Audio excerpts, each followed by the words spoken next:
Good morning, everybody, and it is really great to see so many faces all together. Firstly, I have met today one of my colleagues in Warwickshire County Council for the first time since we started on this journey on climate change. So it's been a really interesting to see people's faces and to be able to talk to them, and I'm sure we're going to do a lot more of that. I think I've got some PowerPoints. Oh yes, there's me.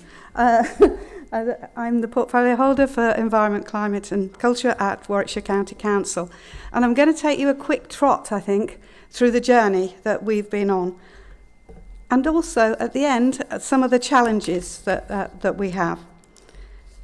We've made some commitments. We have declared a climate emergency for the Council of 2030. That's 8 years. Not long. So we've got some work to do. And I'm very clear that we can only do it together across Coventry and Warwickshire as we move forward. We've also joined UK 100, which is a collaboration of local authorities that work together to exchange best practice. And this is really important because it also sets further targets for us. But it also means that we share knowledge. That's absolutely critically important. None of us need to reinvent the wheel. We can all work together to make that difference. And also to petition the UK government to ensure that we harness all the power and the funding that we can to this cause. We have pledged to transition Warwickshire as a county 2050, so that is another target there. We have to work collaboratively with businesses, householders, communities and public sector bodies. We have a thread that runs through everything we do of those UN Sustainable Development Goals, so that we make sure that we deliver on our commitments in a balanced way. Our new council plan, and it was only passed very recently, is putting climate change as a top priority, and we're also looking to ensure that sustainable future for the young people that we had just heard from. Really important to us. Net Zero Council, Net Zero County, our biodiversity, promoting it and safeguarding all of the natural species that we have in Warwickshire, and also then the sustainability, safeguarding our future and ensuring that we take this really as a top priority. County, council, country need that to happen. We have been working really hard, but the challenge to achieve a net zero Warwickshire is considerable. You can see with 5 million tonnes of carbon being emitted, we need to do a lot of work.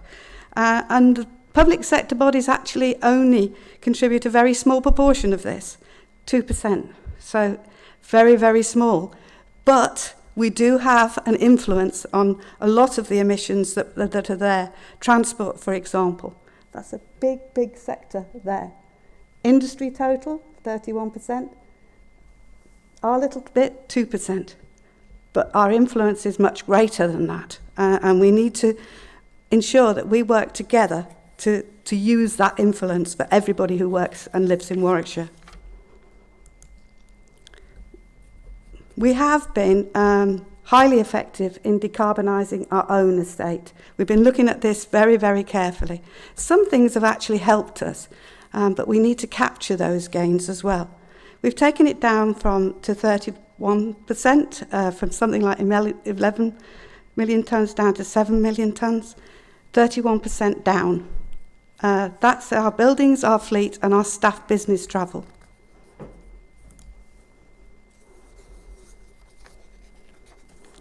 So the graph looks good. It does look good. So we do need to lead by example and do our bit. So we have made some real gains in this area and some major reductions, particularly around street lighting, electricity within our buildings and the fleet. Those are the areas where we have had successes. But obviously we've got future challenges and it just gets harder, doesn't it? We have to make sure our strategy and our working forward is really does try to capture these gains. A lot of the drop has been influenced by the COVID pandemic, when obviously our behaviour changes around travelling and many buildings closed, and obviously, you know, there was less car travelling about. So our greatest drop was in staff business travels. So as we return to this new normality, which I do welcome, by the way, we need to think about our staff working patterns, how we capture those transport gains going forward. We really need to think hard about that and to work with our staff to see what can be done. There's a hard bit that's coming through, isn't there, of capturing that gain. Some of the projects that we've been taking part in is Bedworth Fire Station. We put in heat pumps there.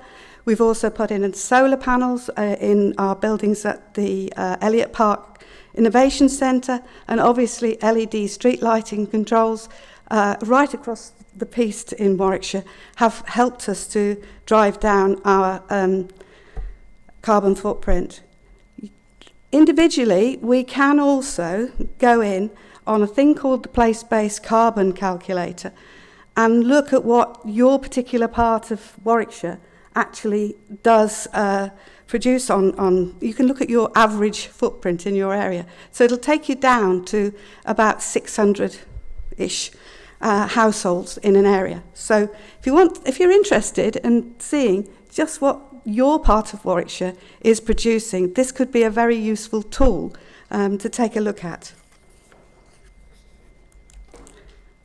I strongly believe that Warwickshire and all of the councils in the area, we have an enabling role. I talked about that 31% we can influence. Yes, we can. And we need to do it together. So in Warwickshire, we've got the Solar Together scheme, which is basically a reverse auction to encourage solar panels on domestic and buildings. We've also looking at the electric vehicle charging infrastructure. That's with our districts and borough partners. And we're looking at safe and active travel. So those are some of the actions that we will continue to deliver to provide that enabling role. Now on to one of my favourite topics, because I've really enjoyed this particular area. The Green Shoots Community Fund, which we launched, was £1 million to encourage communities and voluntary sector to get involved in the climate emergency and to really try and drive small grassroots projects that would enable people to understand what climate change could mean to them and how we could work through it together. We have 69 applications and 625,000 was funded, and they range from, and I have visited quite a number of them, but they range from Children's Forest in Radford Semele to solar panels on a community building in Rugby, all the way through to insulating certain buildings, lots and lots of projects which have been very, very exciting. Biodiversity is in there as well to improve what are considered to be neglected areas that communities have recognised need those improvements. It has been highly successful. It has been highly welcomed as well by communities. And I know there's a lot more interest now in what community groups can do in their area that's coming forward. So we will be launching a second phase of this later this month. We're talking here, this Green Shoots Community Fund was actually showcased at COP26 by the LGA, so we did gain national recognition for this particular scheme. And you can see a lot more about it when we start to launch phase 2. I'm going to talk about the engagement that we've also carried out and will be carrying out. Currently on the Voice of Warwickshire, which is our people's panel, if you like, it has over 1,000 people from across Warwickshire on it, and we're doing a climate survey. And we currently have 600 responses from that 1,000 people. So that is going to inform what we're doing and how we're doing as we go forward. We're also producing some public sector webinars, which is going to come out so that we talk about this shared mission and this shared journey to contribute to all of our net zero targets. And initially, we're going to shape the group and the terms of reference around this. We're also producing some business webinars, and they're going out very, very shortly. We've got 6 events fortnightly, and hoping for 20 plus per webinar, and we're going to theme those around energy, transport, and the circular economy. So that is quite an important part of the work that we'll be doing with businesses. Really want to drive forward with the Coventry and Warwickshire Green Business Programme that involves the universities and our small businesses in Warwickshire, which are really important as we move this forward. We're talking about grants, energy, resource audits, and also low carbon product development. So lots of engagement that is going on. Working together on biodiversity is absolutely crucial. We've all got that plant a tree for every resident within Warwickshire commitment, so we really need to work together on that. In Warwickshire, with Coventry and Solihull, we were part of the pilot about the biodiversity net gain, so we're one of the first in the country here, and we have a project on the ground. So it is really exciting to see that in Warwickshire. That is about ensuring that the offsetting or net gain from any development and things comes through to Warwickshire and doesn't get exported off to other parts of the country. Really want to see it happening here. And we do have some real stars within our staff who are working really hard to make this happen. So it's implemented, it's done.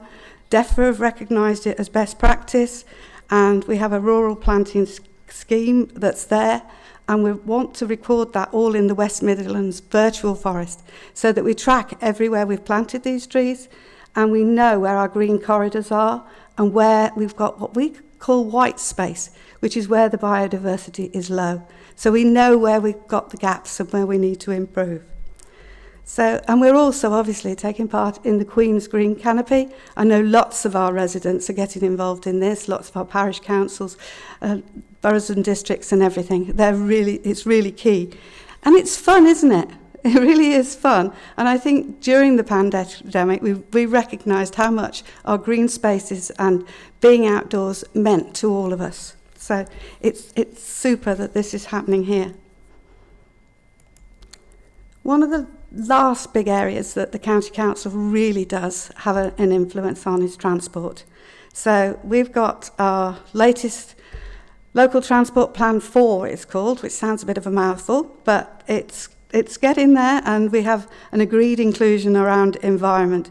We have an ambitious plan of 12.3 million to talk about the cycling infrastructure scheme, and that's about linking up workplaces and linking up where people live and how to make it easier for people.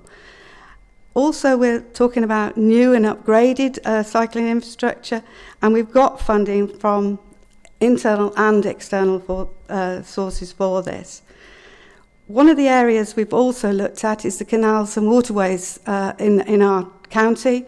Really key, because that can drive a leisure experience that's nice, that's really free of the roads and the busy areas. So really want to be able to link up different areas and link up the leisure for opportunities and for our businesses. Say you go on a nice little bike ride and there's a cafe.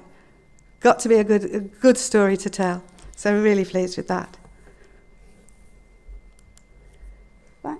We have a Warwickshire-wide website, which is all about the climate emergency, and it's not just for the County Council.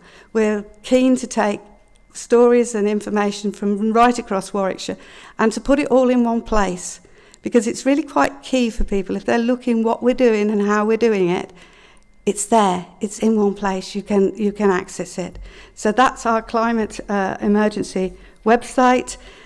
It's a report on how we're doing and how we're progressing, of course, but it's also about everybody getting involved in this and encouraging those behaviours and encouraging those small steps that everybody can make. And we want to obviously widen that message out to everybody, so that there are links to all of our websites and links to the information that people can contain at both a local level and at a county level and up into the region as well. I did say we've got challenges, and we have, because we have our council plan, and we've also got, coming through the pipeline, our Sustainable Future Strategy. George, you talked about the cost. Yes, we've got to have a costed plan. We've got to know what these things are going to cost us, and then we've got to be able to lobby for those funds to meet it. So we've really got those have a calculated carbon budget, so we know exactly where we're going and how we're going to get there. Really important as far as I'm concerned, and really want to be able to implement a climate adaptation plan that ensures resilience for everybody. That's, that retrofitting is a really hard nut to crack, and we need to know what it's going to cost. We also need to prioritise our sustainable related actions, so the costs, the benefits and the ability. We need a roadmap, and we'll be putting that together. And it'll support all of our sustainability objectives in schools, because they're a key element to this as well. I think we talked earlier, we know that climate change does affect the most vulnerable in society, and that we need to bear in mind.